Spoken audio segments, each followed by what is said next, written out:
formally recognize the Armenian genocide. Թուրքիայի հետ հարաբերությունների սրման ֆոնին Իսրայելի կառավարությունը միաձայն հավանություն է տվել հայոց ցեղասպանությունը պաշտոնապես ճանաչելու արտաքին գործերի նախարար Գիդեոն Սաարի ներկայացրած նախագծին։ להכיר ברצח העם הארמני. Երբեք ուշ չէ ճիշտ քայլանել այս սարսափելի ցեղասպանությունը, որը տեղի է ունեցել ավելի քան 100 տարի առաջ եւ որի պատմական փաստերն իսկապես անվիճելի են, ներառել է 1.5 միլիոն մարդու սպանություն եւ հին մշակութային ու պատմական ժառանգության ոչնչացում։ Իսրայելի կառավարությունից հավանություն ստանալուց հետո նախագիծը կուղարկվի Քնեսեթ։ Իսրայելի վարչապետ Նեթանյահուն եւս հայտարարել է, որ աջակցում է ցեղասպանության ճանաչման նախագծին։ Իսրայելի կողմից հայոց ցեղասպանության ճանաչումը առաջին հերթին դիտվում էր որպես բարոյական պարտք Իսրայելի կողմից։ Քաղաքական ռեալիզմը միշտ հաղթող էր դուրս գալիս եւ Իսրայելի համար Ադրբեջանի հետ համագործակցությունը Թուրքիայի հետ շատ ավելի կարևոր էր, քան բարոյական պարտքը, ինչպիսին մենք ենթադրում ենք, որ պետք է լիներ։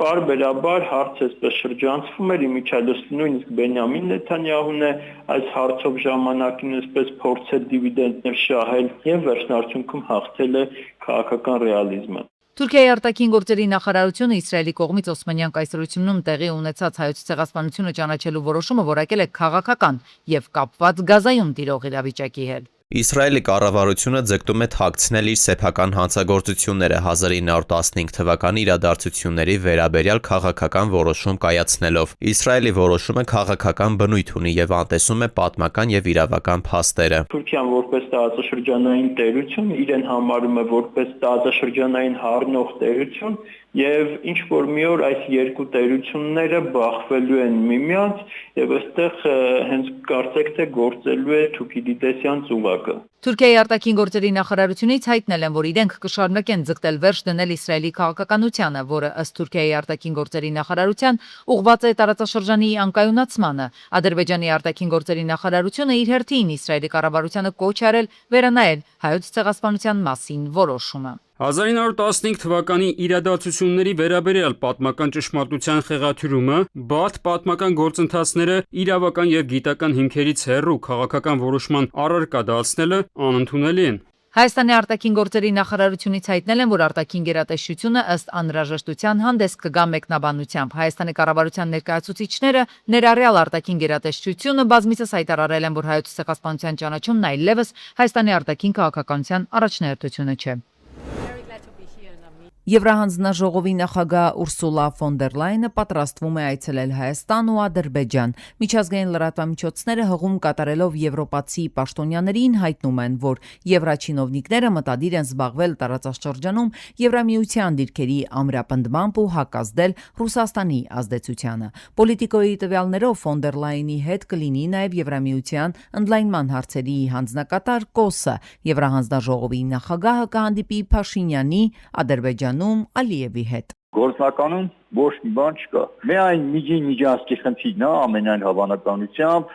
որը փոխկապակցում են խաղաղության գործընթացի հետ։ Այդ հանգամանքը կարևոր է, բայց պետք է հաշվի առնել, որ Ադրբեջանը շատ կոշտ ձևով դա փոխկապակցել է Հայաստանի Հանրապետության սահմանադրության փոփոխության եւ անկախության հռչակագրի հղման հեռացման հետ։ Ըստ հայ քաղաքագիտական համայնքի որոշ ներկայացուցիչների եվրապաշտոնյաների Հայաստան այցի նպատակներից մեկը դեպի Եվրոպա ուղուց չշեղվելն է։ Այդ այցերով սակայն այնպես չէ, որ եվրոպացիները հայաստանյան ապրանքների դեպի Եվրոպա արտահանման հարցը կլուծեն։ Ներկա պահի դրությամբ Հայաստանի Հանրապետությունը չունի այդ արտադրանքը համապատասխան որակին բավարարող։ Ավելին, մենք չունենք նաև այդ լոգիստիկ հնարավորությունները։ Հետևաբար, նույնիսկ եթե վերացնեն, զրոյացնեն բոլոր մաքսատուփքերը եւ այլն, ուղղակի մենք չունենք այդ արտադրական հնարավորություններն ու հզորությունները։ Քաղաքագետների ձևակերպմամբ Հայաստանը պետք է հստակ այլընտրանք գտնի Ռուսաստանի հետ հարաբերությունները կարգավորելու համար։ Ռուսաստանն առաջնորդվում է իր շահերով, իսկ Հայաստանի իշխանությունը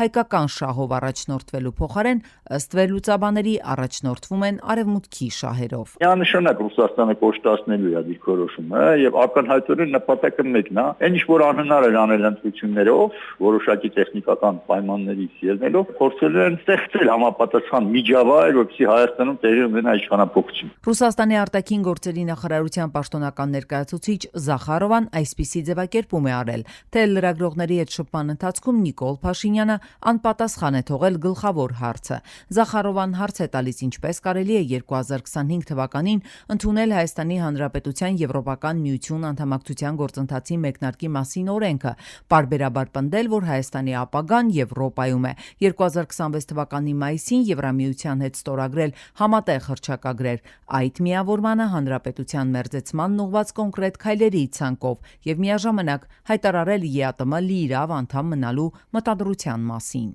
Ըստ էության ստացվում է, որ Երևանի գործունեությունը միության շրջանակներում ընդամենը ժամանակավոր միջոց է եվրոպական բլոկին միանալու համար հող նախապատրաստելու նպատակով, որի չափանիշներն ու կանոնները արմատապես տարբերվում են ԵԱՏՄ-ից եւ որը բացի այդ Ռուսաստանի հանդեպ թշնամական քաղաքականություն է վարում։ Նման պահվածքը չի կարելի անվանել բարեխիղճ անդամակցություն ԵԱՏՄ-ին։ Ըստ Ռուսաստանի արտաքին գերատեսչության ներկայացուցչի Հայաստանի գործադիրի ղեկավարը Եվրասիական տնտեսական միությանը անդամակցության թեմայով քննարկումը տեղափոխում է դեմագոգիայի ոլորտ։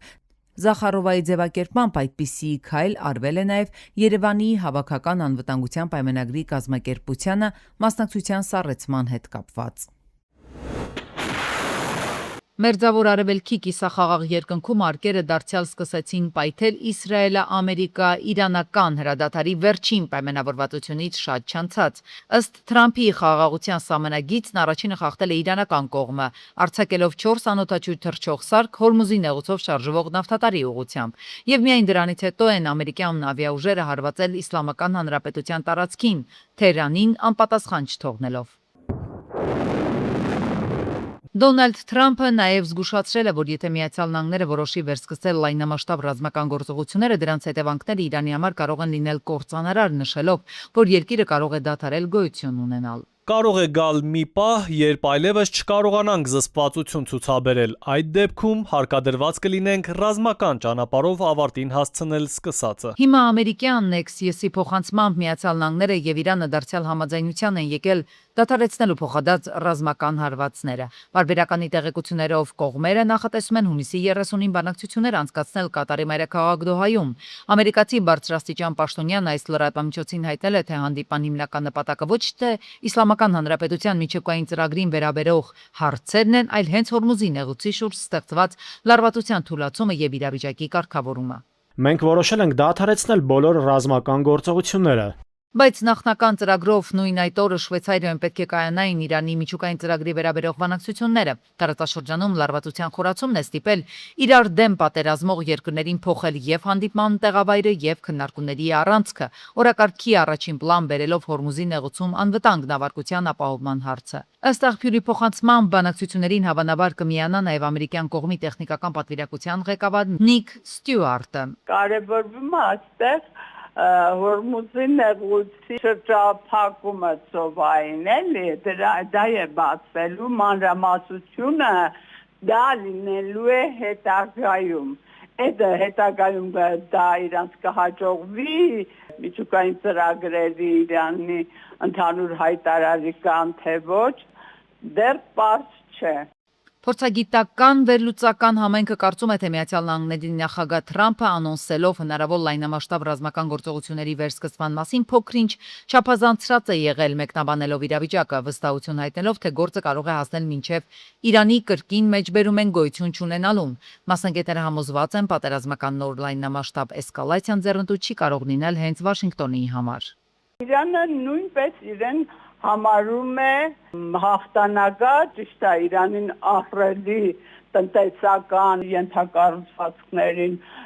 վնասներ են հասել, բայց իրանց նպատակը մինիմում է Իրանի համակարգը ընդհանրապես իսլամական վերացնել եւ բացի դա Իսրայելի մաքսիմում ծրագիրը Իրանը մասնատելն է։ Ամերիկան այսպես շատ հարցեր ունի, որ պատերազմը շարունակվելու դեպքում Թրամփի վարչակազմը կտուժի նոյեմբերի միջանկյալ ընտրությունների։ Իդեպ Իրանի նախագահ Փեզեշքյանն այս ընթացքում հայտարարում է Իսլամական Հանրապետության $6 միլիարդ ակտիվների ապասառեցման մասին։ Սա առաջին փուլում։ Կատարում գտնվող միջոցները կվերադարձվեն երկրին, իսկ մյուս կեսի հետ կապված Միացյալ Նահանգների հետ բանակցությունները շարունակում են։ Սեղանին եւս 6 միլիարդի հարց կա։ Սահմանադրական դատարանում շարունակվում է խորհրդարանական ընտրությունների արդյունքների վիճարկման հետ կապված բողոք դիմումների քննությունը։ Բարձր դատարանում ուժեղ Հայաստան դաշինքի շահերը պաշտպանող Արամ Վարդևանյանը հայտարարել է, կենտրոնական ընտրական հանձնաժողովը պատշաճ վերահսկողություն չի իրականացրել ընտրական ընդհանուր գործընթացի նկատմամբ։ Ավելին, կենտրոնական ընտրական հանձնաժողովը չի կատարել նաև վարչական դատարանի պահանջը, այն է վերաքվեարկություն նշանակելը։ Այդ ամենը ընտրակեղծարարության հետ կապ ունի, թե ոչ։ Ես գտնում եմ, որ իհարկե ունի։ Ով է պատասխանատու եղել զինծառայողների քվեարկության համար։ Հայաստանի Հանրապետության իրավասու պետական մարմինները։ Ով է պատասխանատու եղել, որ ժամը 20:00-ից հետո պատշաճ կազմակերպվի ընտրական տեղամասում ընտրության քվեարկության գործընթացը։ Կենտրոնական ընտրական հանձնաժողովը։ Երրորդը արդեն բացահայտում, որը տեղի ունեցավ Սահմանադրական դատարանում։ Կենտրոնական ընտրական հանձնաժողովի նախագահ անձամբ տեղեկացված է եղել իրավիճակից, ում միջոցով ընտրական տեղամասի պատասխանատուի միջոցով, ով ի դեպ հանդիսանում է քաղաքացիական պայմանագիր կուսակցության անդամ։ Քաղաքապետ Ավինյանը հայտարարել է, որ համայնքային շահերը վստահորեն վեր են որևէ ինդիվիդուալ շահից։ Քաղաքապետի խորհրդական Սոնա Թևանյանն էլ ներկայացրել է հաղթանակի զբոսայգու ժամանցային հատվածի արդիականացման ծրագիրը։ Նա հիշեցրել է, որ ունեցել են ժամանցային պայմանագիր, որի ավարտից հետո քաղաքապետարանը ցանկություն չի հայտնել երկարացնելու այն եւ լուծել է պայմանագիրը։ Համայնքային շահերը վստահորեն վեր են որևէ ինդիվիդուալ շահից, այսինքն մեծամասնության ընդհանուր քաղաքի շահը, երևանցիների շահը չի կարող ստորադասվել որևէ մեկի, չգիտեմ, 98 թվականին արդեն տենց հոտած պայմանագրին ստորադասվել եւ ես կարծում եմ, որ սա ամենակարևոր մոտեցումն է, որ վերջերս մենք նաեւ արձանագրում ենք դատական որոշումներով։ Ավինյանը անդրադարձել է մայրաքաղաքում ենթակառուցվածքների վերականգնման աշխատանքներից հետո ասֆալտապատման որակին, ըստ քաղաքապետի Կևյան կամրջում ահռելի ծավալի գործ է արվում եւ ասֆալտը պետք է իդեալական հարթության ու որակի լինի։ Հանկարծ եթե ասֆալտի մասով վերջում հարց ունեցանք, ելի գումար չենք տալու։ Այսինքն սա շատ կարևոր վերջին, բայց ամենակարևոր դետալն է։ Այդ կարգի խորքային աշխատանքից հետո պետք է լինի իդեալական ասֆալտապատման աշխատանք։ Պիտանելիության ժամկետը լրացած, չգրանցված, կեղծ, անորակ կամ օրենքի խախտումով շրջանառության մեջ հայտնված դեղերի ոչնչացման գործընթացի նկատմամբ վերահսկողությունը կխստացվի։ Համապատասխան օրենսդրական նախաձեռնությունը ազգային ժողովում է ներկայացվել։ Թեև գործող կարգավորումներով նման դեղերը պետք է ոչնչացվեն սահմանված պահանջներին համապատասխան, գործնականում արձանագրվել են դեպքեր, երբ ոչնչացման ենթակա դեղերը կրկին հայտնվել են վաճառքում։ Նախագծով նախատեսվում է նաև, որ եթե վարչական տույժից հետո 2 տարվա ընթացքում նույն խախտումը երրորդ անգամ արձանագրվի, տեսչական մարմինը կկարողանա միջնորդել, դադարեցնել վտանգավոր թափոնների գործածության լիցենզիայի գործունեությունը։ Փոփոխության նպատակն է բացառել, որ ոչնչացման ենթակա դեղերը հայտնվեն շրջանառության մեջ։ Որոշ դեպքերում դեղերը միայն փաստաթղթերով են ոչնչացվել։ Տեսչական մարմինը մի քանի անգամ հայտնաբերել է, որ ոչնչացման ենթակա դեղերը կրկին հայտնվել են դեղատներում եւ վաճառվել։ Այդ պատճառով խստացնում ենք պայմանները եւ սահմանում, որ ոչնչացում իրականացնող լիցենզավորված կազմակերպությունը կամ անհատ ձեռնարկատերը պատասխանատու լինի նաեւ դեղերի դրոշմանիչների մարումն ապահովելու համար։ Վլադիմիր Պուտինը ներքին շուկան վառելիքով ապահովելու խորհրդակցության ժամանակ հայտնել է, որ տեղական սպառողների շահերից ելնելով ժամանակավորապես արգելվել է բենզինի եւ ավիակերոսինի արտահանումը։ Ռուսաստանը դիտարկում է նաեւ դիզելային վառելիքի արտահանման ամբողջական արգելք սահմանելու անհրաժեշտությունը։ Պուտինը հայտնել է, որ Ռուսաստանում ներկայում վառելիքի որոշակի դեֆիցիտ կա, բայց վիճակը ըստ նրա կրիտիկական չէ։ Ղրիմում եւ Սևաստոպոլում վառելիքի պակասը հանգեցրել է բնակիչներին դրա վաճառքի ժամանակավոր արգելքի, որոշ դեպքերում սահմանափակ քանակի եւ QR կոդերով կտրոններով վաճառքի։ Հայաստանը վառելիքի մեծ մասը ներկրում է Ռուսաստանից, որպես ԵԱՏՄ անդամ երկիր Ռուսաստանից վառելիքը Հայաստան է ներկրվում ներքին սպառման գներով, որի համար տարեկան սահմանվում է քվոտա։ Վերլուծաբանների դիտարկմամբ պետական վերահսկող մարմինները պետք է ուշադիր լինեն, որ հատկապես խոշոր ներկրող տնտեսվարողները չօգտվեն առիթից եւ վառելիքի գնի անտրամաբանական փոփոխություններ կատարեն։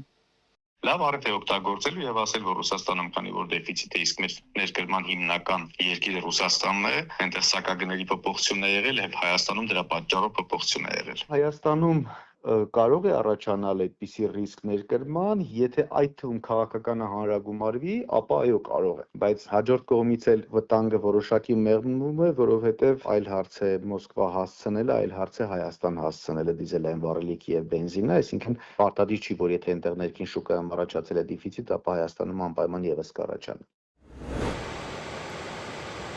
Որոնողական երկօրյա աշխատանքներից հետո ջրասուզակները հունիսի 29-ի առավոտյան Փամբա գետում հայտնաբերել են 2 օր առաջ ջրահերձ եղած տղամարդու մարմինը։ Դսեղի տարածքով անցնող գետում են գասկածելի մարմինը նկատել, դրոնի օգնությամբ համոզվել են, որ այն որոնվող քաղաքացին է ու Սևանի ջրասուզակ Վահե Մելքոնյանը դին տեղափոխել է ապ։